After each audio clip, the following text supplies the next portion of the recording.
عبادات کا، ایسی عبادتوں کا کوئی فائدہ نہیں، اس لیے کہ تمہارے ماں باپ تم سے ناراض ہے۔ میں آج حدیث پڑھ رہا تھا حضرت ابو ہریرہ رضی اللہ تعالیٰ عنہ کے حوالے سے۔ کون ابو ہریرہ؟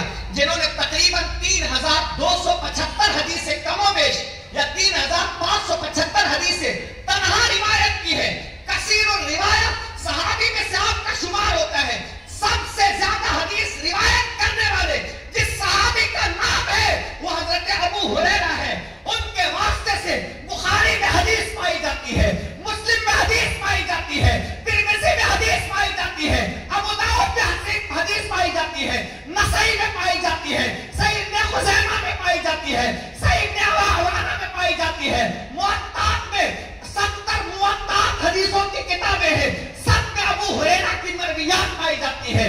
لیکن جانتے ہو وہ ابو ہریرہ اللہ کے رسول علیہ السلام نے جب جہاد کا اعلان کیا تھا، وہ اپنے گھر جاتے ہیں اور اپنی ماں سے کہتے ہیں امی مجھے اجازت دے، میں جہاد کے لیے جانا چاہتا ہوں۔ ماں نے کہا بیٹے میں تمہیں جہاد کے لیے جانے کی اجازت نہیں دیتی ہوں، لیکن حضرت ابو ہریرہ کہتے ہیں امی وہ رسول اللہ کا فرمان ہے، میں رسول پاک کے ساتھ جو ہے وہ جہاد کے لیے جاؤں گا۔ اللہ اکبر۔ تو ماں نے اپنا پستان نکال کر کے کہا بیٹے تجھے اس کے دودھ کا واسطہ ہے، تو یہاں سے نہیں جائے گا، میری اجازت نہیں ہے۔ لیکن حضرت ابو ہریرہ نے سوچا وہاں رسول اللہ کا فرمان ہے اور یہاں ماں کا حکم ہے، میں تو جا کر کے رہوں گا۔ جب ماں نے یہ دیکھا کہ ابو ہریرہ نہیں مان رہے ہیں تو ماں چپکے سے میرے آقا کے بارگاہ میں، مصطفیٰ کی بارگاہ میں جاتی ہے اور کہتی یا رسول اللہ میرا بیٹا ابو ہریرہ آپ کے کہنے کی وجہ سے وہ جہاد پر جانے کے لیے مصر ہے، جہاد پر جانے کے لیے تیار ہے، لیکن اس کے علاوہ میری خدمت کرنے والا کوئی نہیں ہے۔ اگر وہ چلا گیا تو میری خدمت کون کرے گا، مجھے دیکھ لے کون کرے گا؟ میں نے انہیں اپنے پستان کے دودھ کا واسطہ بھی دیا ہے، میں نے قسم بھی کھلائی ہے، لیکن اس کے باوجود وہ میری بات کرنے کے لیے تیار نہیں ہے۔ اسی اثنا کے اندر جب یہ ماں کہہ کر کے چلی گئی، حضرت ابو ہریرہ آتے ہیں، میرے آقا علیہ الصلوۃ والسلام نے جب انہیں دیکھا تو اتنی جلال بھری نظر ڈالی، ایسا لگ رہا تھا کہ ابھی ان کو کاٹ کر کے حضور رکھ دیں گے۔ حضور نے فرمایا ابو ہریرہ اگر میں چاہوں تو تمہیں اسی وقت ختم کر دوں، تم یہ چاہتے ہو کہ جہاد پر جاؤ، تمہیں اس وقت تک کہ جہاد پر جانا حلال نہیں ہے جب تک کہ تمہاری ماں تم سے راضی نہیں ہو جاتی۔ اگر تم یہ چاہتے ہو اللہ تمہیں جہاد کا ثواب عطا کرے تو جاؤ ماں کی خدمت حاصل کر لو، اللہ تمہیں جہاد کا ثواب عطا فرما دے گا۔ جہاد کا ثواب یہ ہے ماں۔ بعض لوگ تو 40 دن چلے پر نکل جاتے ہیں اور بوڑھی ماں کو چھوڑ جاتے ہیں، ان کی خدمت کون کرے گا، ان کا خیال کون کرے گا، ان کے ساتھ اچھا سلوک کون کرے گا؟ یہ ایک آیت میں نے قرآن کی پڑھی ہے سورۃ الاسراء سے، بنی اسرائیل سے، دوسری جگہ سے سورہ لقمان۔ اللہ فرماتا ہے وَوَصَّيْنَا الْإِنسَانَ بِوَالِدَيْهِ، ہم نے انسان کو ان کے ماں باپ کے بارے میں وصیت کی ہے، تاکید کی ہے کہ ماں باپ کے ساتھ برا سلوک نہیں کرنا، ہم نے وصیت کی ہے وَوَصَّيْنَا الْإِنسَانَ بِوَالِدَيْهِ۔ اور پھر آگے فرمایا کیوں کہ ذرا وہ دیکھو کہ صحیح حملتہ امہ وہنا علی وہن وفصالہ فی عامین ان اشکر لی ولوالدیک الیہ المصیر۔ ہم نے انسان کو ماں باپ کے بارے میں وصیت کی ہے۔ حملتہ امہ، اس کی ماں بوجھ اٹھاتے پھرتی تھی، وہنا علی وہن، تکلیفوں پر تکلیف، کمزوری پر کمزوری جھیلتے رہی۔ اس ماں نے اپنے پیٹ میں بچے کو لے کر وَفِصَالُهُ فِي عَامَيْنِ، ایک تو ماں نے اپنے پیٹ میں بچے کو رکھ کر کے مصیبت جھیلی، اور جب تو پیدا ہو گیا تو مسلسل 2 سال تک کے ہم نے دودھ پلانے کا حکم دیا، 2 سال کے بعد چھڑانے کا حکم، وَفِصَالُهُ فِي عَامَيْنِ، اور اس کا فصل کرنا دودھ کا چھوٹا 2 سال۔ کیوں؟ انشکر لی ولوالدیک، تاکہ وہ میرا بھی شکریہ ادا کرے اور اپنے ماں باپ کا بھی شکریہ ادا کرے۔ اور اگر تم شکریہ نہیں ادا کرو گے، ماں باپ کا احسان نہیں مانو گے، تو اللہ فرماتا ہے الیہ المصیر، میری طرف تمہیں پلٹ کر کے آنا ہے۔ پھر میں تمہیں بتاؤں گا کہ تم نے اپنے ماں باپ کے ساتھ کیا کیا ہے۔ اتنا یاد رکھنا آج تمہارے پاس طاقت ہے نا، کل تمہارے پاس طاقت نہیں رہے گی۔ آج تمہارے دوست ہے نا، کل ہو سکتا ہے دوست نہ رہے۔ آج پیسوں کا پاور ہے تمہارے پاس، کل ہو سکتا ہے وہ پیسہ تمہارے پاس نہ رہے، کسی اور کے پاس چلا جائے۔ دوست چھوٹ جائیں گے، ساتھی چھوٹ گئے، پیسے چھوٹ گئے، شہرت ختم ہو گئی۔ جب بستر پر پڑو گے نا تو اپنے بھی تمہارے دیکھنے کے لیے نہیں آئیں گے، پھر تمہیں پتا چلے گا کہ اس دنیا کی قیمت کیا ہے۔ اور حضور نے فرمایا جس نے اپنے ماں باپ کے ساتھ برا کیا ہے ان کے بچے بھی ان کے ساتھ ویسے ہی کریں گے جیسے کہ اس نے اپنے ماں باپ کے ساتھ کیا۔ یہ ہونا ہے، یہ ہونا ہے۔ جس نے اپنے ماں باپ کو ستایا اس کا انجام یہ۔ اور ایک حدیث میں یہ آیا ہے اللہ رب العزت کچھ گناہ ایسے ہیں جس کو اللہ آخرت میں دیتا ہے اس کی سزا، اور کچھ گناہ ایسے ہیں جس کی سزا اللہ آخرت میں بھی دیتا ہے اور دنیا میں بھی دیتا ہے۔ شیخ علامہ علوی مالکی رحمت اللہ تعالی علیہ نے اپنی کتاب والدین کی فضیلت میں یہ حدیث نوٹ کی ہے۔ آپ یہ فرماتے ہیں 3 گناہ ایسے ہیں جس کی سزا اللہ آخرت میں بھی دے گا اور دنیا میں بھی دے گا۔ ان میں سے ایک ہے عقوق الوالدین، ماں باپ کا نافرمان۔ ان کو اللہ آخرت میں بھی سزا دے گا اور دنیا میں بھی اس کی سزا دے گا۔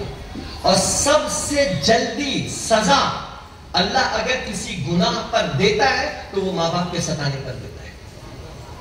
نمبر 1۔ نمبر 2 دیوس، وہ انسان جو اپنی بیوی کے برائی کو دیکھنے کے باوجود بھی وہ اس کو دیکھ کر خوش ہوتا رہے، اور اسی طرح وہ انسان جو مرد ہونے کے باوجود وہ زنانہ حرکتیں کرتا رہے، اس کو دیوس کہا جاتا ہے۔ یہ دوسرا۔ اور تیسرا انسان کسی کو کچھ دے کر احسان جتانے والا، المنان، کسی کو دے کر احسان جتانے والا۔ اور قرآن نے بھی اس کو منع کیا ہے اور کہا اے ایمان والو یا ایھا الذین آمنوا لا تبطلوا صدقاتکم بالمن والأذى، اے ایمان والو کسی کو دے کر صدقات کر کے، اللہ اکبر، اپنے صدقات کو باطل نہ کرو، احسان جتا کر کے اور اذیت پہنچا کر کے۔ یہ 3 ایسے کم نصیب لوگ ہیں جن کو اللہ دنیا میں بھی سزا دیتا ہے اور آخرت میں بھی سزا دیتا ہے۔ یہ سزا رد نہیں ہوتی ہے، یہ ماں باپ ہے، سب کی دعائیں رد ہو جاتی ہیں لیکن ماں باپ کی دعائیں رد نہیں ہوتی۔ تو دوسری آیت میں یہ لکھا ہوا ہے وَوَصَّيْنَا الْإِنسَانَ بِوَالِدَيْهِ حَمَلَتْهُ أُمُّهُ وَهْنًا عَلَى وَهْنٍ وَفِصَالُهُ فِي عَامَيْنِ أَنِ اشْكُرْ لِي وَلِوَالِدَيْكَ إِلَيَّ الْمَصِيرُ۔ اور ایک اور آیت ہے قُلْ تَعَالَوْا أَتْلُ مَا حَرَّمَ رَبُّكُمْ عَلَيْكُمْ أَلَّا تُشْرِكُوا بِهِ شَيْئًا وَبِالْوَالِدَيْنِ إِحْسَانًا۔ اے محبوب آپ کہہ دیں، آؤ میں تمہیں پڑھ کر سناتا ہوں۔ اے محبوب کہو آپ ان سے، آؤ، تعال کہتے ہیں عربی میں آنے کو، تعالو جمع کا صیغہ، تعالو آؤ، اتلو ما حرم علیکم ربکم، جو رب نے تم پر حرام کر دیا ہے وہ تمہیں پڑھ کر کے بتاؤ، سناؤ۔ مولا کیا، یا رسول اللہ کیا ہے، آپ کیا پڑھ کے بتانے والے ہیں؟ تو اللہ کے رسول فرماتے ہیں کہ اللہ نے فرمایا کہ اللہ کے ساتھ تم کسی کو شریک نہ ٹھہراؤ۔ یہ پڑھ کر میں تمہیں بتا رہا ہوں۔ اور آگے کہا وَبِالْوَالِدَيْنِ إِحْسَانًا، اور اپنے ماں باپ کے ساتھ حسن سلوک کریں۔ قرآن کی درجنوں آیتیں میں اس پر میں پڑھ سکتا ہوں۔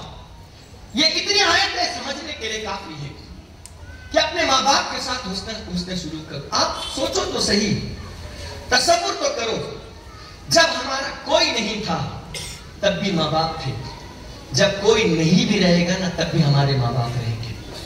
مشکل گھڑی میں کون ساتھ آتا ہے سوائے ماں باپ کے؟ اپنے بھی ساتھ چھوڑ جاتے ہیں، لیکن جو مشکل گھڑی میں بھی کام آئے ماں باپ ہے۔ حضور علیہ السلام نے فرمایا جس نے اپنے ماں باپ کو محبت کی نگاہ سے دیکھی اللہ اسے حج مقبول کا ثواب عطا فرماتا ہے۔ ہے کوئی چہرہ، ہے کوئی ذات، ہے کوئی ہستی؟ اللہ اکبر۔ ایک صحابی اپنے کندھے پر، بلکہ ایک شخص، اجنبی شخص کندھے پر بٹھا کر کے اپنے باپ کو یا اپنی ماں کو طواف کرا رہا تھا، اور اس گرمی کی شدت میں کہ ان کا کہنا تھا کہ اگر کوئی گوشت کا ٹکڑا دھوپ میں رکھ دیا جائے تو اس گرمی کی تپش سے وہ گوشت جل جائے، بھون جائے. وہ گرمی، ایسی خدمت میں نے اس گرمی میں اپنی ماں کی ہے. اور طواف کرا رہا تھا، ابن عمر اس وقت طواف کر رہے تھے. وہ مسکرا، وہ شخص حضرت ابن عمر سے کہتا ہے میں نے یہ کام کیا اپنے ماں باپ کے حوالے سے، کیا میں نے اپنے ماں باپ کا حق ادا کر دیا؟ تو ابن عمر کہتے ہیں ایک ماں جب تجھے مسکرا کر دیکھتی تھی نا تو اس کی تمام مسکراہٹوں میں سے ایک مسکراہٹ کا بدلہ بھی تم نے ابھی ادا نہیں کیا ہے. ایک مسکراہٹ کا بدلہ بھی ادا نہیں کیا ہے اور تو حق کی بات کرتا ہے. حضرت امام حسن بصری کہتے ہیں جب تک میرے ماں باپ حیات سے تھے میرے پاس 2 مرتبہ 2 جنت کے دروازے میرے پاس موجود تھے، لیکن جیسے ہی میرے والد کا وصال ہو گیا اللہ نے جنت کا ایک دروازہ میرے لیے ہمیشہ کے لیے بند کر دیا. ایک دروازہ بند کر دیا. اب آپ سوچئے تو صحیح کتنی حدیثیں ہیں، کتنی باتیں ہیں ماں باپ کے حوالے سے، لیکن ہم لوگ کیسے ہیں؟ سب کا خیال رکھتے ہیں، اپنے ماں باپ کا خیال نہیں رکھتے ہیں. سب کو خوش کرتے ہیں، اپنے ماں باپ کو خوش نہیں کرتے. یارو ماں باپ تمہارے لیے سایہ ہے، ماں باپ تمہارے حوصلے ہیں، ماں باپ تمہارے لیے عزت ہے، ماں باپ تمہارے لیے وقار ہے. تمہارا جب تم پیدا ہوئے نا تب سے لے کر آخری دم تک کے وہ کسی اور کی فکر نہیں کرتے ہیں، وہ صرف تمہاری فکر کرتے ہیں. اللہ اکبر. مصنف کے اندر ایک حدیث لکھی ہوئی ہے، وہ حدیث یوں ہے، اور اسی طرح کنز الامات کے اندر بھی یہ حدیث ہے کہ ایک صحابی نے اللہ کے رسول علیہ السلام کی بارگاہ میں آ کر کے اپنے باپ کے حوالے سے شکایت پیش کر دی تھی، اور وہ کہہ رہے تھے یا رسول اللہ میرے باپ جو ہے، میرے ابا جو ہے میری اجازت کے بغیر جو ہے وہ میرے جیب سے پیسے نکال لیتے ہیں، آپ ذرا ان کو سمجھائیے تو صحیح. جیسے ہی یہ بات ان کے بیٹے نے اپنے بابا کے حوالے سے شکایت کی، دوسرے صحابی کو حکم ہوا کہ جاؤ اس کے ابا کو بلا کر کے لے آؤ، فلاں کو بلا کر کے لے آؤ. جب وہ گئے وہ کچھ کام کر رہے تھے، کہا کہ چلو تمہیں حضور بلا رہے ہیں. کہا خیریت تو ہے میاں کہ حضور نے مجھے اس وقت طلب کیا ہے، کوئی وجہ کوئی بات ہے؟ کہا ہاں تمہارے بیٹے نے تمہارے خلاف شکایت کی ہے. کہا کیسے شکایت؟ کہا کہ تمہارے بیٹے نے تمہارے خلاف یہ شکایت کی ہے کہ تم ان کے جیب سے جو ہے بلا پوچھے پیسے نکال لیتے ہو. اتنا سننا تھا کہ عرب تو وہ قوم ہے کہ جب بھی وہ باتیں کرتے ہیں تو وہ اشعار کی شکل میں باتیں کرتے ہیں. حتیٰ کہ دور زمانے جاہلیت کے اندر بھی وہ لوگ جب باتیں کرتے تھے تو اشعار کی شکل میں کرتے تھے. امرؤ القیس جیسا شخص وہ اشعار لکھتا تھا، عربی میں لکھتا تھا، اور ان شعروں کو خانہ کعبہ کے دیوار پر لٹکائے جاتے تھے. وہاں بڑے بڑے شعراء پائے جاتے تھے. عرب کی سرزمین پر اشعار گٹھیوں میں پلایا جاتا تھا. تو وہ صحابی رسول اپنے ہاتھ کو پانیوں سے پوچھنے کے بعد اپنی زبان سے کچھ اشعار پڑھنا شروع کیا، اور ادھر پڑھتے پڑھتے رسول اللہ کی بارگاہ میں حاضری دے رہے ہیں. اللہ نے ادھر سے حضرت جبریل کو بھیجا اور کہا اللہ نے آپ سے سلام کہا ہے، اور کہا جب وہ آئے تو ان سے ان کا مقدمہ پہلے سننے کے بعد، سننے سے پہلے آپ ان سے وہ پوچھے جو راستے میں وہ پڑھتے ہوئے آ رہے تھے، وہ اشعار گنگناتے ہوئے آ رہے تھے. میرے پیارے آقا علیہ السلام کے پیارے دیوانوں، جب وہ صحابی وہاں پہنچتے ہیں تو کہتے ہیں تمہارا فیصلہ بعد میں کیا جائے گا، پہلے یہ تو پڑھ کر کے سناؤ جو راستے میں تم گنگناتے آ رہے تھے. وہ رونے لگے اور کہتے یا رسول اللہ صلی اللہ تعالی علیہ وسلم، آپ کے رب نے اس بات کی بھی آپ کو اطلاع دے دی جو میں راستے میں پڑھتے ہوئے آ رہا تھا. کہا ہاں اے شخص ذرا وہ اشعار کو سناؤ. ان اشعار کو اپنے الفاظ کا جامع اردو میں پیش کرتا ہوں. وہ کہتے ہیں یا رسول اللہ صلی اللہ تعالی علیہ وسلم، ہمیں بڑی امید تھی کہ میرے گھر کے آنگن میں کوئی چمن کھلے، اللہ نے اس امید کی برآری کر دی اور میری بیوی امید سے ہو گئی، ہماری خوشیوں میں دوبالا ہو گیا. ہم لوگ ہر روز اپنے بیٹے کے دنیا میں آنے کا انتظار کرنے لگ گئے، اور جب میرا بیٹا اس دنیا میں یہ آیا نا ہماری خوشیوں میں دوبالا پن ہو گیا، ہم اور زیادہ خوش ہو گئے. ہم نے یہ فیصلہ کیا ہم اپنے اس بچے کو پالیں گے، اس بچے کی اچھی تربیت کریں گے، انہیں پڑھائیں گے، انہیں لکھائیں گے، انہیں ایک اچھا انسان بنائیں گے. اس کے لیے یا رسول اللہ میں نے دھوپ میں اور اپنے آپ کو میں نے چلانا شروع کر دیا اور محنتیں کر دی.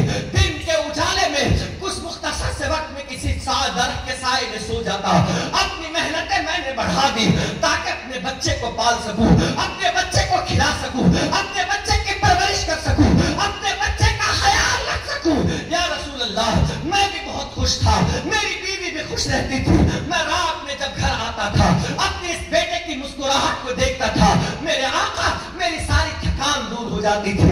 میرا بچہ بڑھتا گیا اور میری جوانی ڈھلتی گئی, حتیٰ کہ مجھ پر خزاں طاری ہو گئی اور میرا بیٹا جوانی کی دہلیز کو پہنچنے لگ گیا. اس کے بعد میرے بیٹے کی شادی ہو گئی, اس کے بعد دن بدلنے لگے, حالات بیان بدلنے لگے.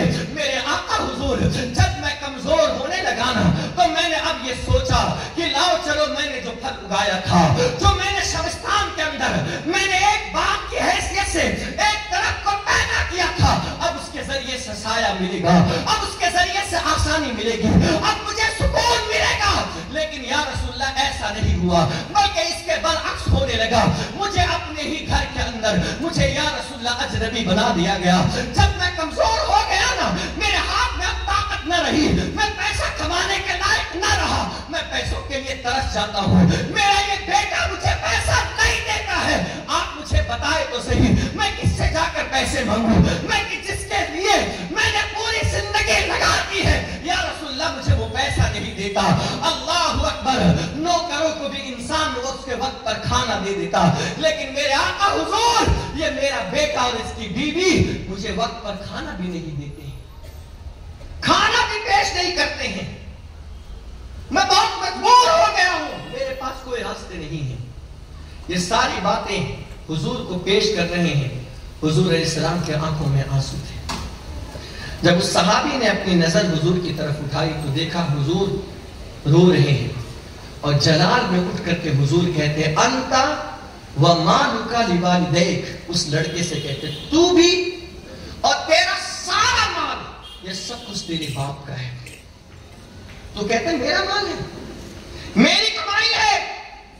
آج تجھے جس مقام پر کھڑا ہے, آج تیرے جسم میں طاقت موجود ہے, یہ کسی اور کی مہربانی کا نتیجہ نہیں ہے, بلکہ یہ سب کچھ تیرے باپ کی مہربانی کا نتیجہ ہے.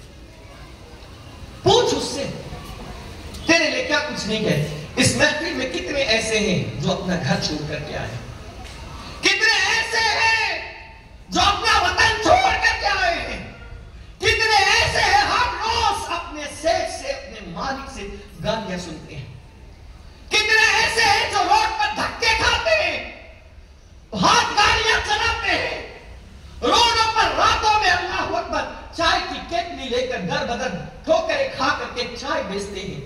کتنے ایسے ہیں نیند کی قربانی دے کر کے رات بھر مزدوری کرتے ہیں. کتنے ایسے ہیں اللہ اکبر جو در بدر جا کر کبھی اس دکان تو کبھی اس دکان تو کبھی اس دکان. ان سے پوچھو تو راتوں میں اتنی محنت کیوں کرتا ہے, راتوں میں جہاں سب سو رہے ہیں تو دروازے پر کسی کے روڈ پر بیٹھ کر روڈ کے کنارے کھڑے ہو کر یہ کیوں بیچتا ہے. اس کا ایک ہی جواب ہوتا ہے, یہ سب کچھ اپنی اولاد کی خاطر کر رہا ہوں, یہ سب کچھ اپنی اولاد کی خاطر کر رہا ہوں. میری زندگی تو جیسی تیسی کٹ گئی, لیکن میں روڈ پر سویا نا, اپنی اولاد کو روڈ پر نہیں سونے دوں گا. میں بھوکا رہوں گا لیکن اپنی اولاد کو بھوکا نہیں رہنے دوں گا. میں لوگوں کے تانے سنوں گا لیکن اپنے اولاد کو تانے نہیں سننے دوں گا. میرے بیٹے کے پیچھے میں اتنی محنت کروں گا, اتنی محنت کروں گا, اتنی محنت کروں گا کہ میرے بیٹے کے ہاتھ میں قلم ہوگا اور کتاب ہوگی. وہ کسی کے سامنے بھیک نہیں مانگے گا. میں بھاڑے کے گھر پر رہتا ہوں لیکن اپنے بچے کو بھاڑے کے گھر پہ رہنے نہیں دوں گا. اپنی پوری زندگی کی محنت اور کمائی پوری جھونک دوں گا ایک کامیاب انسان بنانے کے لیے. اور ایک باپ کرتا بھی ہے پوری زندگی. آج جو یہ داڑیاں سفید ہو گئی, آج جو ٹینشن سے بال جھڑنے لگے, طرح طرح کی بیماریاں پکڑ لی ہے باپوں کو, ماں کو, یہ سب سے بڑی وجہ اپنے بچوں کی زندگی بنانے اور سنوارنے میں گزارتی ہے. لیکن جب یہی بچے بڑے ہونے لگتے ہیں, یہی بچے طاقتور ہونے لگتے ہیں, انہی بچوں کے ہاتھ میں کچھ پیسے آنے لگتے ہیں, تو اب انہی کے ماں باپ ان کو برے لگنے لگتے ہیں, انہی کے ماں باپ ان کو اچھے نہیں لگتے ہیں, ان کے ماں باپ سے ان کو پیار نہیں ہوتا. اللہ اکبر, ایک حدیث سناتا ہوں تمہیں, کل قیامت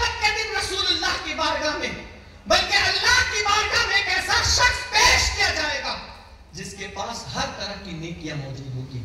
جب میزان کے پلے میں اس کی نیکیاں رکھی جائے گی نا اور اللہ کہے گا اس کو تولو, تو گناہ کے پلے میں کاغذ کا ایک چھوٹا سا ٹکڑا آئے گا اور وہ کاغذ کا ٹکڑا جیسے ہی گرے گا گناہوں کا پلہ بھاری ہو جائے گا. جانتے ہو جیسے پلہ بھاری ہوگا نا اللہ فرشتوں سے کہے گا اس کو پکڑو اور گھسیٹ کر جہنم میں ڈالو.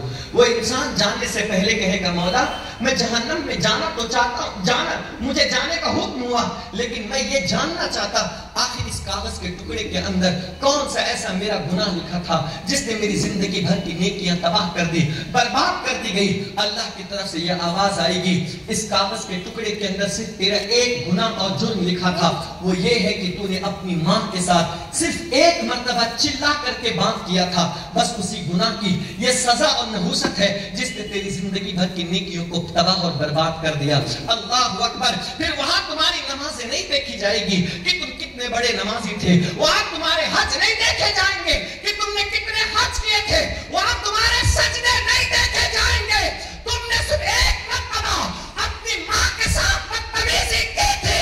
جب ایک مرتبہ چلانے پر یہ سزا ہے تو جو اپنی ماں کو گھر سے باہر کر دیتے ہیں, جو اپنی ماں کو اولڈ ہاؤس میں بھیج دیتے ہیں, جو اپنے ماں کو اپنے ہی گھر کے اندر اللہ اکبر اجنبی بنا دیتے ہیں, انہیں وقت پر کھانا نہیں دیتے, انہیں وقت پر پانی نہیں دیتے, انہیں وقت پر غذا نہیں دیتے, انہیں وقت پر دوا نہیں دیتے. اللہ کی قسم جب وہ مریں گے نا تو جو ستایا گیا ان کے والدین کو ان کی اولاد بھی انہیں ویسے ہی ستائے گی, بلکہ اس سے زیادہ تڑپائے گی. کما تدین و تدان, تم جیسا کرو گے تمہارے ساتھ بھی ویسا کیا جائے گا.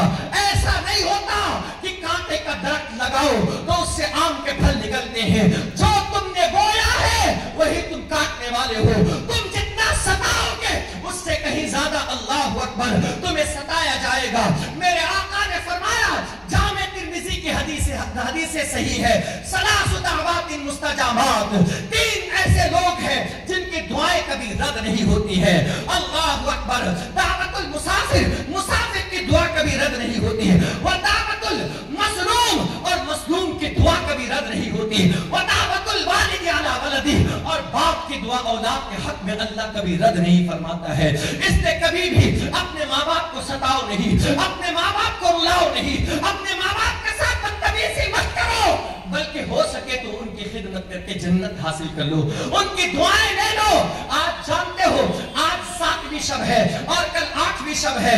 کل کس کی شب ہے؟ حضرت فقی مخدوم علی ماہمی سرکار کی شب ہے. وہ کون ہے تمہیں کیا پتا؟